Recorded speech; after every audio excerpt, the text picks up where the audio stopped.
to the camera. The moment has come. The question, the thing that everyone's asking me. It's all over the place. Next gen consoles. People are excited. Probably should be. It's not every year you get a brand new console from either Sony or Microsoft. Well, we have that happening this year. And so the question that's flying at me is, what should it be, Lou? Should I go for the PlayStation 5 or the Xbox Series X? Now, I know there's also the Series S that's out there. I've done videos on it, but I think this is the showdown that people want to know about. The main objective of this video is just to give you a breakdown of the similarities, the differences, and also, thank goodness, we received a number of accessories as well. So we're gonna look at some of those things. We're gonna talk about external storage or expandable storage. We're gonna talk about the controllers. We can finally just put these two consoles in the same place and talk about this big decision you're going to make this holiday season and going forward into the next couple of years, whether it's gonna be the PlayStation 5 or the Xbox Series X. Now, I have played both of these, playing late last night, playing games, trying to get to the bottom of it. So I'm coming at it from that perspective. I have been playing these, although I haven't tried out all the accessories. Okay, actually, you know what? I'm gonna just push the accessories to the side for a moment. We got the PlayStation headset, nice little charger setup. Of course, we've got the camera as well, the high-end Xbox controllers. We also even have the adaptive controller. All right, so consoles themselves. This has been talked about so much, the scale of the PlayStation 5. Now, honestly, I don't think it's that big of a deal. It does strike you immediately, but you're gonna get used to that over time, particularly since you can lay this one flat. And I'm not gonna spend too much time on that, but when you lay it down flat and you put it in a typical piece of entertainment furniture, I don't think you're gonna be sitting there measuring it every day. You're just gonna kind of get on with your life. But it is worth mentioning that Microsoft was able to fit very similar processing power, very similar horsepower, similar SSD performance and so forth. They were able to fit that inside of something smaller, so that's worthwhile. But in order to do that, they have a very, what would you say, utilitarian design, single fan design up on top. It's actually reminiscent of me to that old version Mac Pro, which was it was a cylinder, but it was a very similar cooling idea. On the PlayStation side of things, they have a similar large fan approach to cooling, which apparently is going to get smarter over time and depending on the different games that you're playing. PlayStation will sell a non-disc drive version. You see the disc drives over here. They're going to sell a digital-only version, whereas on the Xbox side, if you want the top-tier specification, you're going to get it with the disc drive, whether you like it or not. And then they're also going to sell you the Series S, which is their digital-only version, but it will lack some of the performance that the Series X has. So a slightly different approach there. The front of the unit here, you can see on the PlayStation 5, we have our USB Type-C connector, a USB Type-A, and a couple of buttons. Over here we have one USB-A port, a sync button, and your disk drive power button here. So we have one more USB port on the front of the PS5 compared to the Xbox Series X. As we turn these guys around and check out their ports, you'll notice once again we have many similarities. Two USB Type-A ports. A LAN port is on both of them. We have our connection for power. Both have the integrated power bricks. No more external power bricks. That's a fantastic thing. We have our HDMI out on each of the two units. And then this is our major difference on the back of these two devices. Microsoft has chosen to go for this form of expandable storage. It is proprietary. This is a 1 terabyte card. Now, it's made by Seagate. It is very fast storage, and it needs to be for either of these systems, because one of the major benefits with this next-gen gaming is around your speed within the interface and also loading games. The load times are drastically reduced, even on some of your current favorites. So in order to expand the storage and launch games from that storage, you need to have fast storage. Now, this is not cheap, $220. And the thing is, since it's proprietary, presumably it's going to hold at that price and not be discounted too frequently because there's no other players in the marketplace that are making these. So that could be seen as a downside. Then on the upside of it, this is incredibly compact. it strikes me as being more durable or portable than the SSD expansion that you could do on the PlayStation 5. So it's a little bit more versatile. Pop it in, take it to a different system, take it out, throw another one in. It's just a little bit more versatile, but you probably in the long run will end up paying a little bit more for that when compared to the SSD expansion, which you install actually straight into the PlayStation 5. Now, this unit can also be placed on its side. It's just such a simple form, a simple shape, a rectangle. Now, depending on, again, what type of furniture or setup you have, maybe that makes a big difference to you. I've had both of these units in studio now. It's a big studio, so I'm not cramped for space or anything like that, but I've had them both in studio, and I quickly forget the fact that this one is far bigger than that one.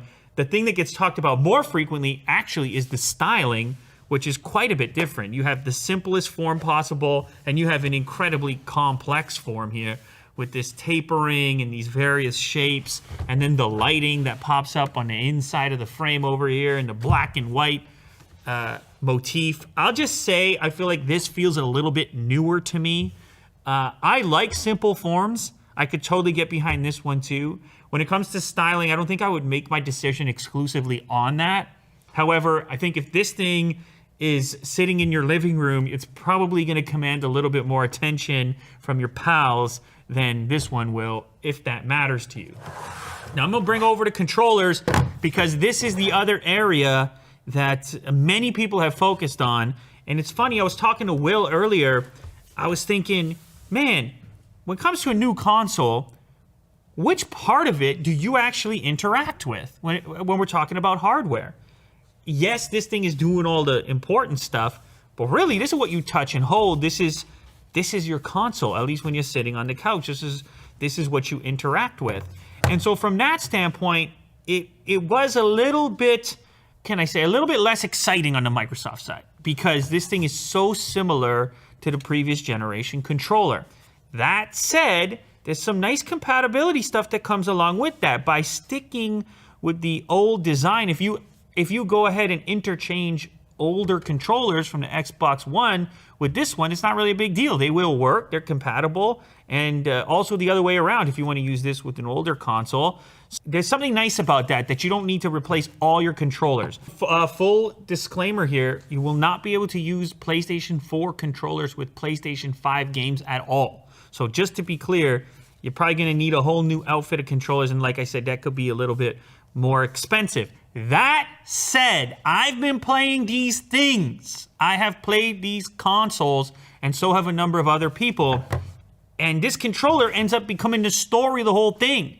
Particularly when you boot up just the demo game that's on here, the Playroom app, which sort of utilizes all these features. Now, I don't know if all the game developers are going to come along and actually utilize what this thing can do, but when you see it and feel it, you realize that's something new. Very precise haptic stuff happening because they've got all these various motors. And so I was playing the new Spider-Man game and I'm on the subway and I'm feeling the bumps coming from different places. Then within the Playroom application game demo on here, you get a sense for what they're doing with the triggers, which is bananas. I've never experienced something like that before with such resistance and such a feedback where the trigger will change the amount of force necessary depending on where you're at within the actuation. It's very bizarre, difficult to explain. You can blow into the microphone and it gives you a particular vibration. Of course, it's also got the motion stuff associated with it. So the controller, I mean, it's hard to not come to the conclusion that this is the more advanced controller. Now, both of them got an upgrade to USB Type-C, which is a huge thing for me. I mean, I was so over the micro thing with all the busted cables and the shoddy connection points. So that's a bonus no matter which platform you go for. USB Type-C. Now, granted, this one is fully rechargeable. The controller that ships with the Xbox Series X is a AA setup, which seems, again, a little bit odd in 2020. I'm sure there's some people out there that like that, but if you want to take it a step further, you just go out and maybe you grab the Elite model, which that brings us to this moment as we move through this comparison. Now, I promise there's going to be gameplay. I have a lot to say, particularly around the Spider-Man experience here on the PlayStation, because that is really one of your only next-gen exclusives that you're going to have at launch to play with. So I've been playing the Miles Morales game over here, and then booting up some older titles like Forza on the Xbox, but now at 4K, now at 60 frames on a beautiful OLED display. It's a whole different experience. This is the Elite Series 2. It's a good looking package. It's a good looking controller, optimized for you. Adjust thumbstick tension and select preferred thumbsticks and D-pad. So this is another level of configuration. This is not cheap though. $180 US. My goodness, the Xbox Series S is $299. This is almost $200. It's wild, but it gives you a lot of stuff over here. Inside the package, I mean, look at the configuration, thumbsticks, carrying case, and so forth. So, I mean, this is some kind of points in Microsoft's direction for offering up this first-party option. Granted, if you wanted some of these features like the paddles and so forth on PlayStation, you can expect some third-party manufacturers to do custom versions of this controller. I'd expect to see that fairly soon, if not already. All right, nice little carrying pouch here. You can take this on the road like a real professional. Look at that. Oh, wow, and you can charge it from within the case, Kirk. You didn't know that. You didn't know that. That's very cool. So it's protected, but it's also charging through the pass-through. And I think everything is inside that package. Oh, never mind. We got some stuff out of the package right now, including some paperwork over here. That's simple stuff, get you up and running. That's an Xbox Game Pass Ultimate code. It's a 14-day Xbox Game Pass Ultimate trial for whoever wants to use it. You just got to pause the video and be quick. All right. So let me put that stuff down there. This is your cable. This is like a nice braided cable to go with this controller right here. And it looks pretty long too. Again, like I said, on the micro USB side, I was so sick of it. Busted so many cables over the years. And it just is not a satisfying connection. On the other hand, Type-C, yes, thank you very much. So this is the cable that comes with it. It almost feels like a cable for a gaming mouse or something like that. And then inside the carrying case, we unzip. Woo! And look at all the goods in there. This is a substantial controller. I'm feeling metal on the back of it with the paddle buttons over here, again, interchangeable. You can make your modifications back here. Rechargeable unit. This is all cool to the touch, whatever material they're using here. I guess these are metal. That's pretty nice. And then, again, we'll do our Xbox connection point. We'll do our USB Type-C connection point there. Now, the thing about this, the grip right away gets you. This is a rubberized, if you're a competitive type, and your hands get a bit sweaty in that, you know, that end game, war zone scenario, this is gonna stay grippier no matter what's going on with your hands. That is a real rubberized grip comparative to this. This has texture to it, but it's just inherently a little more slippery. The thumbsticks feel far more substantial. See, these are lighter, whereas this is, I feel like I've got a tiny bit more precision over there. I can put different thumbsticks on there, so check it out. We have, of course, the standard Xbox thumbstick. We have this one, which is, well, it's still a concave, but it's a slightly flatter unit without a ring in the center. I kind of like that. We've also got the, I believe it's called convex, which is, this is a popular choice. So once again, some people in those first-person games, they're doing the shooting and whatnot, find more precision with something like this. This has rings inside of it as well. So we have a number of options here. Let's see. Oh, and then what the? Oh, that's cool. I did not realize this. No, you removed that. That's just for shipping? Yeah. That's incredible if that's just for shipping. Kirk's telling me to rip it off. He's right. That's just for shipping. This little microfiber Alcantara type deal just for shipping? Wow.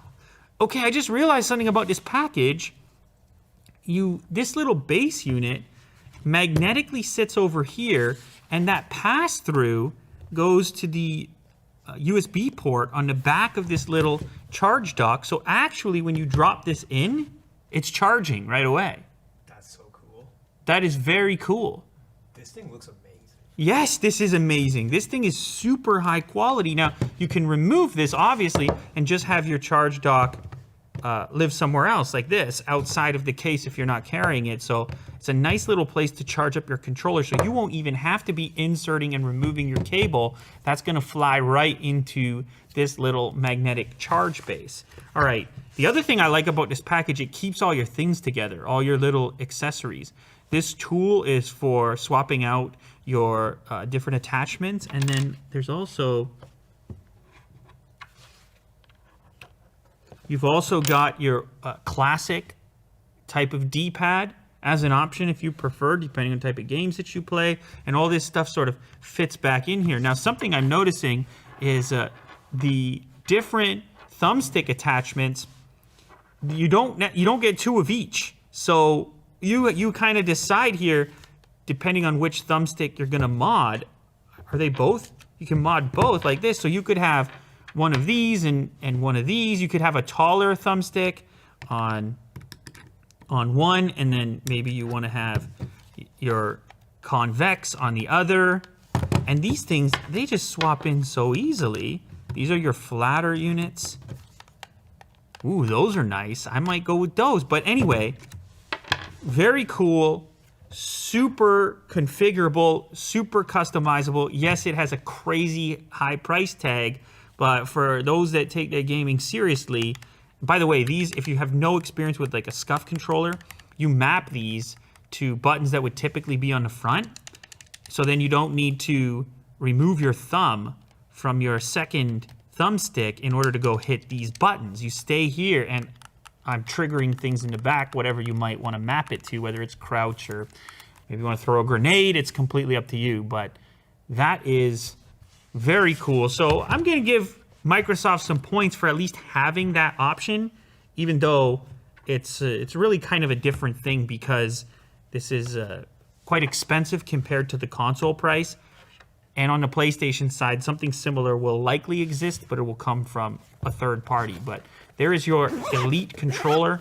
Now let's flip over to an accessory we have here for the PlayStation. This is the PlayStation headset, official Pulse 3D wireless headset. Now they've done these in the past. You can see on the side here, compatible with PlayStation 5. This will also be compatible with PlayStation 4 and a PlayStation VR headset. It's a little wireless adapter to go with it, 12 hours of charge. This is just a simple, get you up and running headset for your PS5.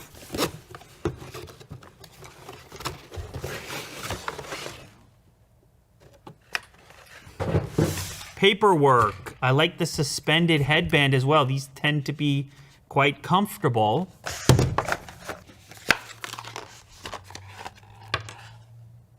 All right.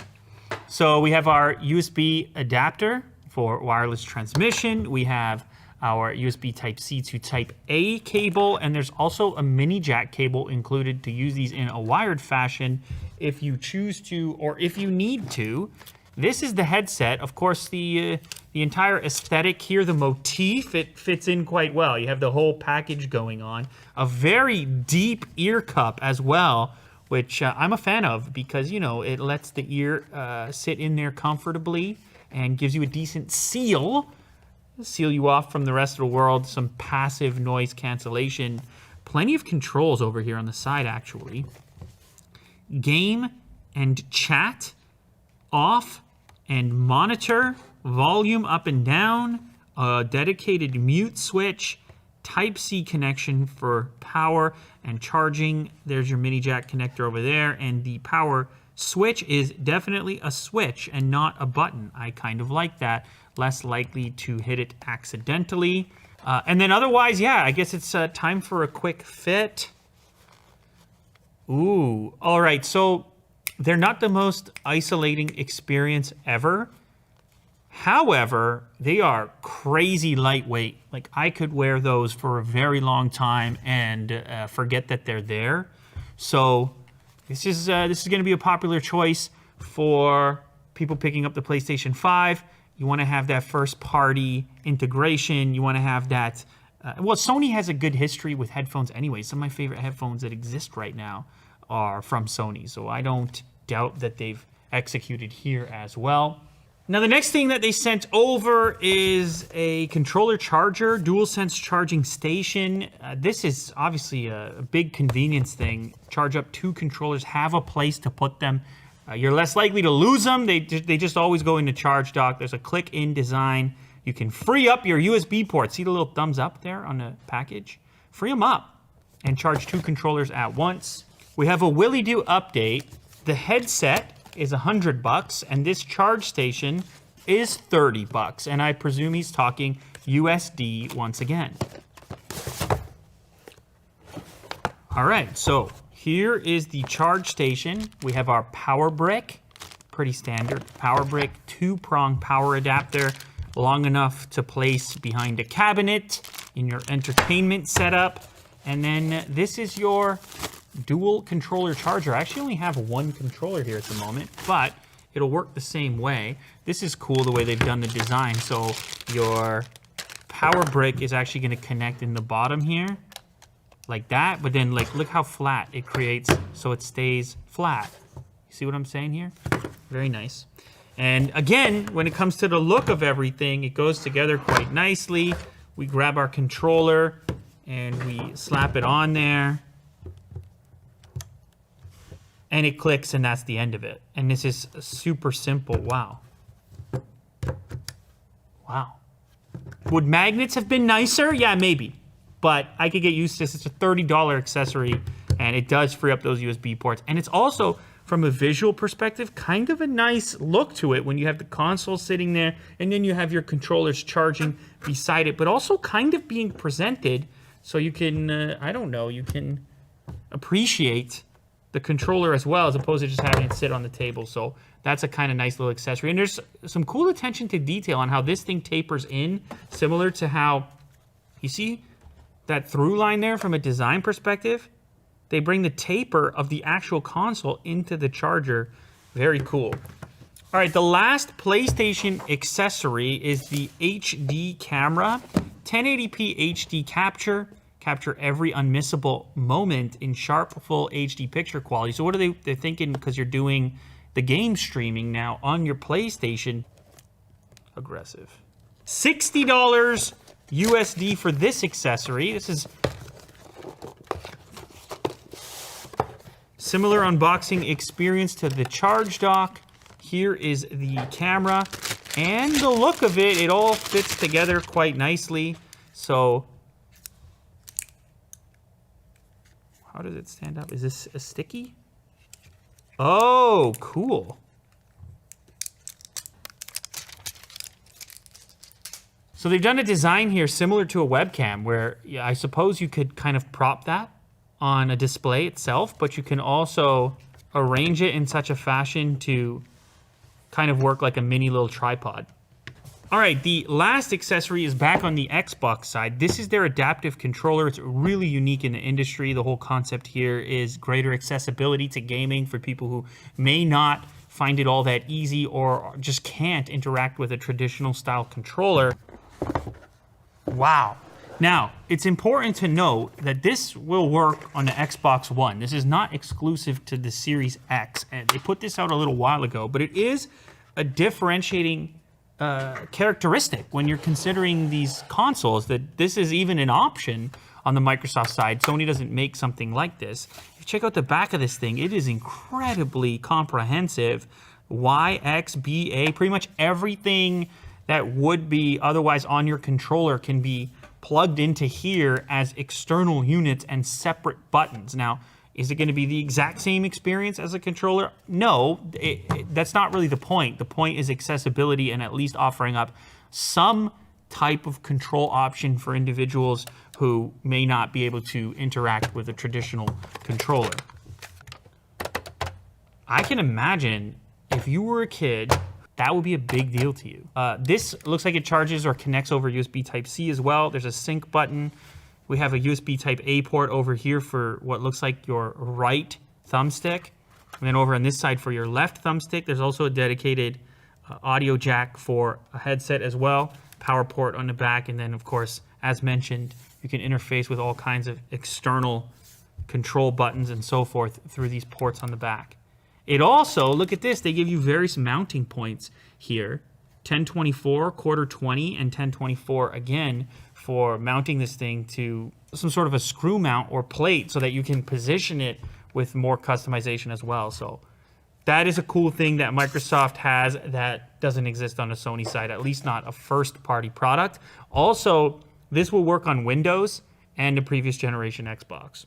I think we've done it. I think that just about wraps up the physical comparison of the two units, and I'll just bring them together once again for scale. But we're about to now head to the TVs, of course, and we'll actually do some gameplay and compare how they operate, compare the interface a little bit, and just compare the overall speed of the two. Am I allowed to do all those things?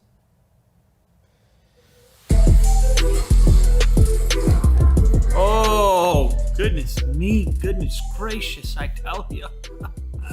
Spider-Man. I played the PlayStation 4 Spider-Man. This is a Miles Morales game. It is one of the few exclusive titles for next-gen gaming at the moment. And this is not my first time playing it. I've been playing it.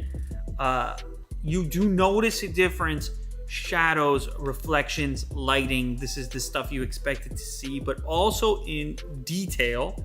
But the other thing that I noticed, your display matters. Oh, 4K. Oh, 60 frames. Yeah, it's great, but the display has to output so you can appreciate. So, I mean, what do I have? I have 77-inch. What do I have? I have OLED over here. You need to start thinking about your display as you're thinking about next gen. Because otherwise it could be a waste. If you got 1080 and some old equipment, it's no good. It's not going to be worth it. The other big immediate thing to talk about is load times and snappiness around the interface. Everything is quick. Everything is, well, it's a generation ahead. Honestly, even beyond the gameplay itself, just the in and out of games, you do notice that difference in load times, in load up screens, things like this, switching between apps and so on. So I'm just gonna, I just gotta beat at least this group of people. I'm just gonna beat this group of people real quick. Now you gotta do these, you gotta pull those finishers, man. It's very important over here. You gotta be dodging. It's a big dodging thing in the Spider-Man games, you know? Like I have a gun? Oh God, this is not good. Finisher is big.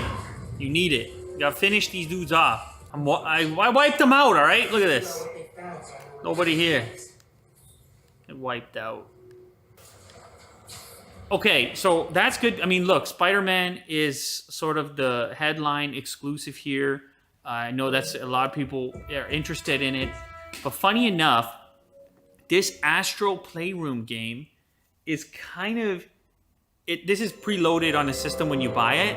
And it does a really good job of giving you a taste of what could be in the future with this console, which is a big part. I mean, these consoles, they sit around. You have them for 4 years, 5 years in some cases. This is very loud.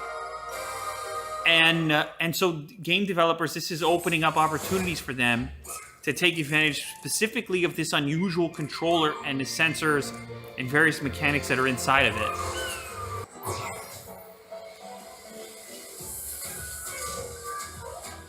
Oh, the zipper. So, bam. Motion control as well in the controller.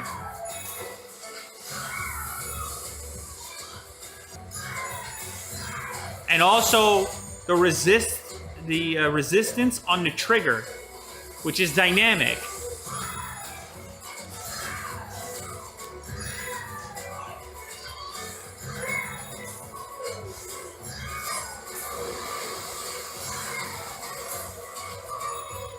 Oh! Deadly. So there's room to grow as far as utilization of the controller for upcoming software, upcoming titles. The Playroom app kind of gives you a taste of it. The way they implemented this from a mechanical perspective, if you see the controller teardown, is wild. And it could be really cool in upcoming shooter-style games where you could possibly utilize it. Now, on the Xbox side, I feel like playing Forza on this display, OLED, big enough, and with the new system, the Series X, I noticed a big improvement. So this is the game I want to showcase over here. And oh, by the way, the controller, the weight of it, man, this thing feels real professional, I'll tell you what. I'm using the Elite controller. I'm in an event. This is an early part of the game event. It should be easy, but what place am I in? Oh, I'm in first. You see, I told you it's early in the game. And I'm still driving like a maniac. Keep it on the road, man. I don't have to. Look, I'm in first, man. It's more important I keep those RPMs going. More important. I got the rear-wheel drive. I got the old school muscle car. You can select a few different starter cars. I mean, it gets better than this. In fact, when you first boot up the Forza game, for those that are unfamiliar, they give you a McLaren Senna out the gate. Then they take it away from you. It's fairly rude. But anyway, I'm not going to complain because I just got an easy first place. See that, Will? That's an easy first place. So listen, the TV factor. These two things go hand in hand. If you appreciate the finer things, if you appreciate an increased frame rate and a higher resolution, well, then you need the TV to work in tandem to actually deliver that to you. What's your TV setup looking like? Because that's a huge factor. And so be prepared if you step into the next gen to start thinking about your next gen TV as well. Because I'm sitting here playing 4K 60 on 77 inches, and then I'm appreciating it. But in certain circumstances, even the Gears game that's over here will even go up to 120 frames if you're playing a multiplayer. So really start to think about your display as you think about your next gen console. It still comes down to software. As much as we've done this comparison, we looked at the hardware, we compared the controllers, the bells and whistles, as I just said, it still comes down to the software. Which games you're going to play, which games matter to you. And that's one place where maybe at the moment, PlayStation has a bit of an advantage, even though that's why I booted up Forza over here. It's an old Forza, but I'm trying to at least showcase something that's exclusive on the Xbox side. The PlayStation, for me, from a styling perspective, feels a little bit more futuristic. I've been a PlayStation guy, got many PlayStation 4s at home. But actually, my message here is that these two things are both in line with one another. These two things are both a similar improvement on the previous generation console experience. And so therefore, you can't go wrong. And who knows, maybe one of them is hard to find. You end up picking up the other one and so on. You will need to know and care about where your friends happen to be, because not all games are going to be cross-platform from that perspective. But anyway, there you have it. It is a comparison. It is a versus mode. If you're going to force me to choose, because I know you're going to, then I'm going to go ahead and take the PlayStation. There's something about the styling. I've also been a fan of the Naughty Dog games in the past, so I want to be capable of having those at launch immediately.